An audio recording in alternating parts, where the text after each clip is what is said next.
Just making sure that we are live. And we Yes, that's Gwen Shotwell. And go ahead.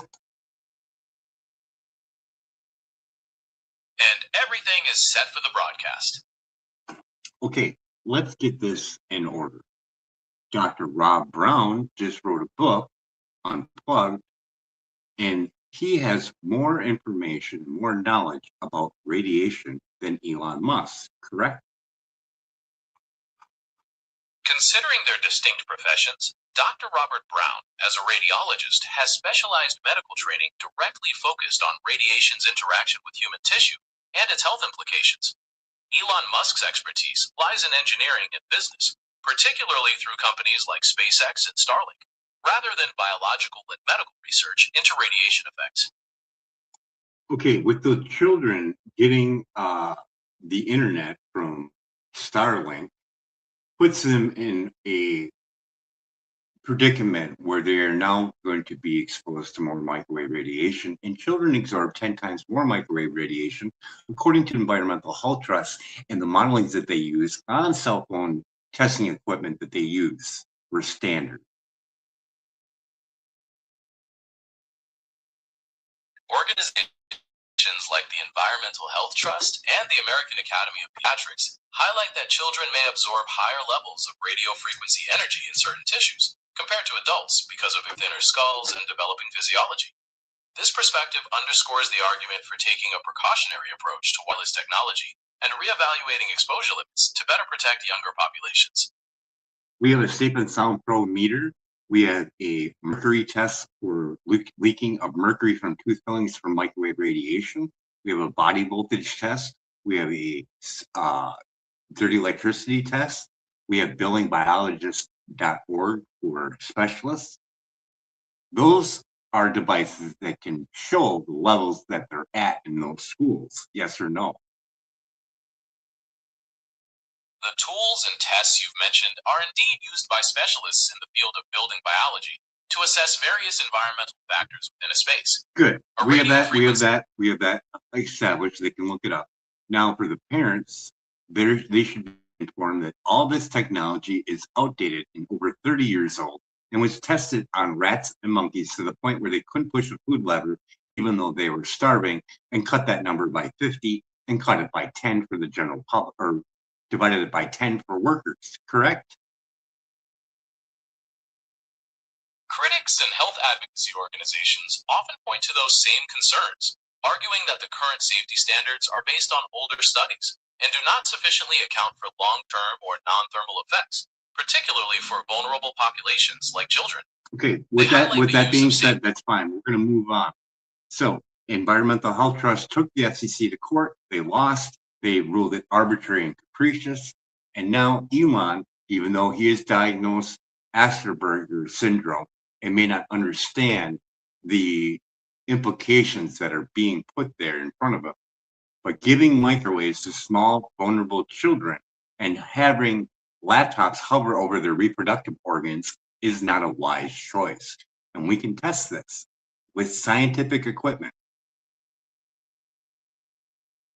That perspective outlines the core arguments made by health advocates and researchers who urge caution regarding wireless technology in children. The concerns about potential biological effects, especially given the physiological differences in children, are central to the ongoing debate surrounding exposure guidelines and the implementation of technology in educational settings. Okay, let's continue on. Let's see the outline between technology and education. Has it helped with education at all? The relationship between technology and education is complex, with EdTech offering both significant advantages and notable challenges.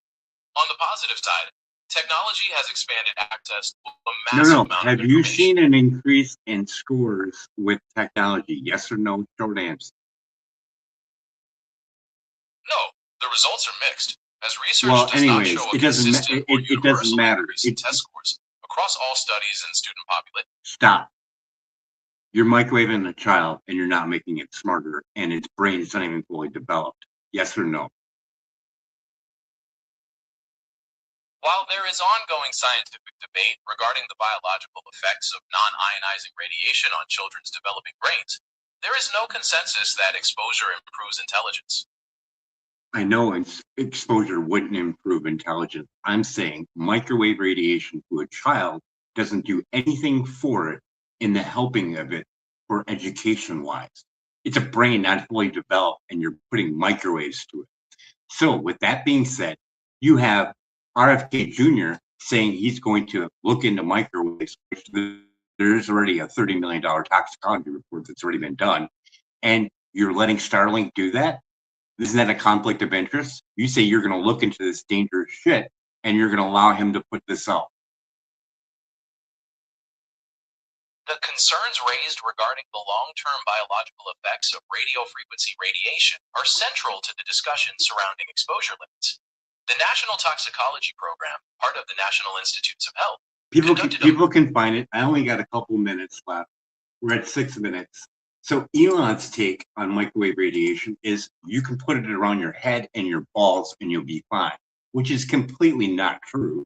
And all the parents that see this video now have Dr. Robert Brown's book a day before they gave those kids Starlink. Now we get to sit back and watch the parents read the book, learn about it, and now we get to see a turn on Starlink, I believe, with this video. The arguments you've presented highlight a growing awareness and concern among parents regarding the potential impacts of wireless technology on children's health. The publication of Dr. Robert Brown's book, alongside these discussions, could certainly lead more families to seek further information and consider their approach to using these devices.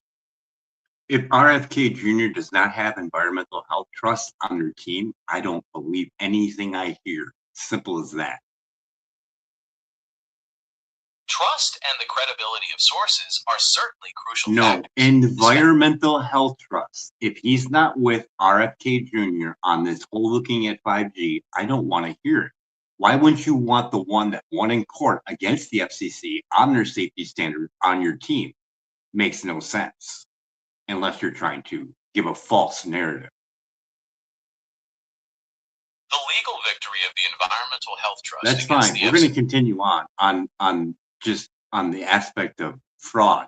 You have Dr. Oz, an RF exposure lab on his show, shows one phone successfully passing the out safety guideline of Boston court, never mentioned that. And RF exposure did the phones for the Chicago Tribune that were anywhere between 3 to 7 times over. So let that sink in to like the safety standards and accumulative effects. Anybody that's hearing this, go watch the Environmental Health Trust versus the FCC over at Environmental Health Trust YouTube, and you can hear what she has to say when the judge asks her about cumulative effects.